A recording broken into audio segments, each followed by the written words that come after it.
I thought that was a great first panel. I took lots of notes to weave into our conversation. We're going to be chatting for about 15 minutes. So, as you heard, I'm the Director of Marketing and Government Affairs for Grant Thornton Public Sector.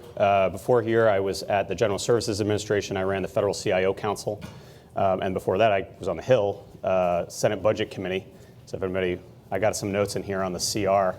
We can chat about that if you want. I know how you guys like Hill process. I'm going to let Tony introduce himself. Why don't you tell him a little bit about your background, Tony? Sure. Okay. Hi, good morning. My name is Tony Scardino. As introduced, I'm actually a management principal at Grant Thornton. And I'm new to Grant Thornton, actually. I'm a boomeranger, but I spent 24 years in the government before, or along the way. In the last 29 years ago, I joined the government. So I think I'm here to kind of add some perspective on between either working for 5 agencies or helping to support dozens of others.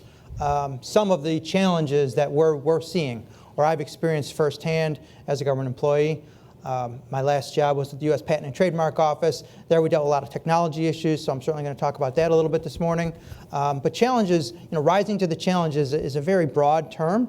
And listening to the last part of the last panel, of course, technology is a big concern, right? In fact, we had this saying where I used to work was that there's no IT project anymore. They're all business projects because IT is woven into everything that you do. Right? And while that's true, think about it at home, right? Whether you've got Ring or Nest, whatever you've got, right? It's all based on apps these days.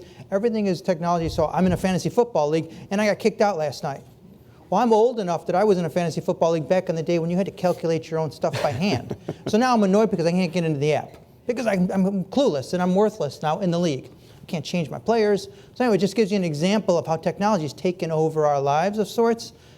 I grew up, I joined the government in 1990 at the FBI, and we used typewriters. True story, right? I'm out of grad school, and I'm using a typewriter. And, we would have to do things in 7 versions, not triplicate, 7 versions, because it would go to all these filing systems within the FBI. And so if you made a mistake, you had to correct it 7 times with whiteout, right? So imagine how much longer that took. So when computers come in, I'm thinking, I can do my job in like 10 hours. Instead, I was still working 50. Technology is, as someone smarter than I said on the panel before me, technology doesn't remove jobs, right? It doesn't, well, it does remove jobs. It doesn't take away your job in the sense of, we'll still have jobs. We're just moving from the low value, the saying now is moving from low value to high value, right? We should be able to do more with our time, more analytical work. So we'll get into some of that. So it's funny because I work for Senator Conrad on the Hill, and he did not use a BlackBerry or a computer. And in fact, and this was not 1990. He was there in 1990, but it was not 1990. Anytime he had to make a decision, it had to be printed out on a piece of paper and put in front of him. And coming from an IT background, that infuriated me. And I desperately tried to change it for 4 years. And sometimes you can make progress in these areas. Sometimes you can't. That's like a small aspect of the cultural issue with how we overcome new technologies and introductions of these things, right? Yeah. So, Tony, you referenced a couple of these things. Talk a little bit about kind of maybe in your transition from PTO to now being at Grant Thornton. I think one of the things that I talk about a lot, most of the jobs I've had have been very wide lens. Senate oversight across the entire federal budget, a federal IT portfolio across the entire executive branch. I think a lot of folks that work in government don't get that wide angle view. And now that you're sort of seeing a little bit more at Grant Thornton, tell us a little bit about some of the things you're noticing, some of the challenges you're seeing, both at PTO but also across the government that you're seeing at other agencies. Sure. So going back to technology, RPA, Robotics Process Automation, right? We did this survey where we go in and meet with CFOs from as many agencies will let us in the door to try to hear what their concerns are. And everybody's interested in technology. Everybody's interested in basically getting away from all the process work and working onto the high-level stuff. But they don't know how to get there. They're challenged by from point A to point B, right? I'll give you an example of one of the 5 agencies I worked at. I don't want to speak ill of them, but they had a technology project where what they did was they were upgrading, or they were attempting to upgrade an existing system. So there's kind of 2 ways to do that, right? Basically, you just take an unstable, unreliable system and you replicate it in a newer, more modern architecture, right? That's what the users wanted. Right? And then you got the IT folks, they're like, no offense, that's a bunch of bullshit. we can leapfrog so much more and give you tell us what you need and we'll get you there. But you don't really have a hand in so much how we're going to get there because it's going to take us forever. If every step along the way we've got to ask your permission kind of thing. There are unions involved in such. Long-winded way of saying a 3-year, $50 million project is now 10 years and over $200 million. Right? Now, I'm sure that's not the only project of its kind. Right? We've all seen things like that. So, as Adam mentioned, what we're seeing folks across the way is with budget uncertainty, with the lengthy procurement process, and I used to be responsible for procurement in my last agency. Right? I'm not criticizing the field, I'm criticizing how long it takes, sometimes unnecessarily. Right? So there are all these things that are kind of outside of our control, and I think of defense and security, your fields, most of you, is even having more factors outside your control, with so many external factors coming in. Right? A lot of the agencies I've worked for, we had enough problems just dealing with ourselves. So I feel for everybody. I've actually never been in the defense world, but I was at the FBI for several years.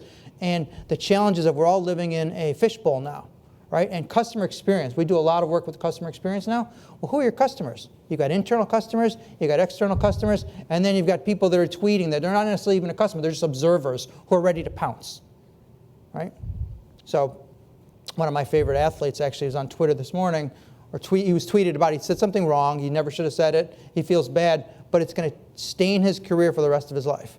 So everybody's afraid of that. It used to be like, oh, you don't want to be on the cover of the Washington Post. Well, nobody wants to be on the cover of the Washington Post anymore, but you really don't want people tweeting about you because it's retweeted, and right? So it takes on a life of its own.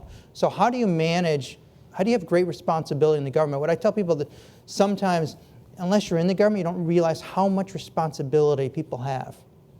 It's tremendous. Right? So for those of you that have served in our armed forces, I have total respect for you. Thank you. Some of the pressures that we deal with on a daily basis when you're a federal employee, especially as you move up the ladder, are tremendous. So how do you deal with that? How do you cope with that? Right? Budget uncertainty is something, as Adam mentioned, I started my career in budget. I've followed it for 29 years now. It's amazing how continuing resolutions aren't the exception, right? They're the norm. So how do you manage through that? So we're managing a project somewhere, and this morning I get news, hey, if there's a shutdown, you guys all have to come home. What does that do for morale?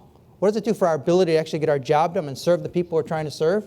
Right? So this affects everybody. So I'm not telling you anything that you don't know, but when you stop and think about, we had this session yesterday, a leadership session in my firm, and we talked about integrity. Right? It was like, if you always know you're trying to do the right thing in your heart, most of the time you're probably going to do the right thing. So it's something to think about with all these pressures that we have. It resonated with me, I guess my point is, right? So I actually put some stats. You may know that the House and the Senate are going to pass the CR today to go through December 20th. Yay. Exactly. Just like last year, right? It'll be if I did not count CRs that last for less than 24 hours, but it will be the 85th CR since FY01. And those CRs, they lasted an average of 140 days. So Tony and I were talking a little bit before, trying to remain nimble as your missions change and trying to be able to do long-term planning without budget certainty. That's really a situation where you're operating with as little information as possible, and it should not be this hard, right?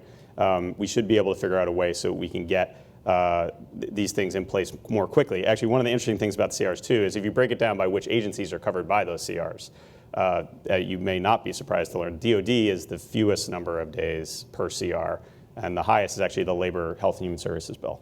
I'm a data nerd, so I enjoyed listening to Michael talk earlier.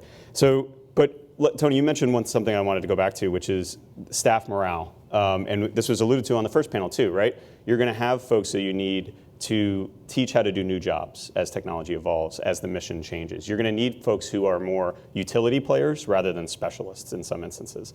How does that work given some of the restraints on government where you can't necessarily move people around quickly? There's not budgets for training, essentially. I mean, I know there are pockets, there's little things, but that's always the first thing to get cut. So what are some of the things that you've seen that have worked that are helpful to try to overcome those types of challenges? It's a great question, and actually I'm speaking on a panel tomorrow about the next generation. It's young professionals and how they want to go into leadership, some tips to give them, and so I'll weave that in a little bit in the sense of you have to make your own way. Like, nobody owns their career as much as themselves, right? So you have to look for opportunities, whether it's details, new projects, new opportunities. So, in a perfect world, I call it the pie eating contest, right? What do you win? More pie, right? So when you're in an office environment and you're really good at something, you tend to get more of that to do, right? So while that's great, and I think it can feed all of our egos and things like that, we don't necessarily grow as much this way. And in this world, I think specialization can become the devil in the sense that everybody wants to specialize. Cybersecurity, I'm going to become, right? And it's lucrative, right? But you have to remember, maybe that's the wrong term. I've read recently, and I don't even believe it, but I still read it, millennials on average spend 11 months in a job. I always thought it was like 2 to 3 years. I literally read 11 months. Regardless of what it is, it's not a long time. I stayed in my first job 7.5 years, and when I left, people looked at me like, oh my God, you can't keep a job, right? Right? I mean, true. Because I was at the FBI, and most people stay for a career. Yeah. So I was breaking the norm. Well, in today's day and age, and the federal hiring process does not necessarily allow for a lot of mobility. And we've got to figure that out. I have a 19-year-old son.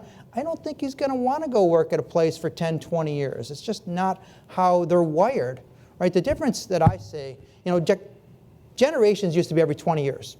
So my parents grew up with 3 TV stations. I grew up with 4, right? Imagine my son versus my world, right? So they say, like, he's 19. A 9-year-old's grown up in a different world than the 19-year-old. It's not necessarily full 20 years anymore because of technology. It moves so fast. So he grew up going to the library with me, while the 9-year-old grew up with an iPad as soon as they were born. I told my daughter the other day that they didn't have Netflix when I was a kid, and she was aghast. Yes. Aghast. Exactly. Right. Just watching TV on demand, right? That's a different concept. So anyway, the point is, going back to your question, the government system of hiring and training and keeping people in job series, it isn't nimble enough for the future. But changing Title V, good luck, everybody. I mean, I tried when I was in the government, right? But we have to find ways, whether it's more internships, detail opportunities, better ways to bring people into the government, where folks just want to really smart minds. They want to come in for 3 or 4 years. We'll give them that opportunity, right? So, this is actually reminding me of something. When I was at GSA, we worked a lot on hiring flexibilities, particularly for 2210s, for IT series. In some instances, you need to get those things in place, but also you need to take advantage of them. A lot of times we would go around and CIOs would say, oh, I got to get this I need direct hiring authority for cybersecurity experts. And we're like, do you? Like, what about the other 16 or 17 hiring flexibilities that are already you have access to? Have you used those? Do they work? Do they not work? Back to the first panel discussion, do you know if they work? Do you have data to show that this is helping bring in people who stay longer, who do better work? I think, and that's what makes it so difficult within the government too, to do this, right? You have things that you might know about, you might not know about. You could ask someone to say, oh, well, that's allowed to do that, right? And they'll be like, no, it's not.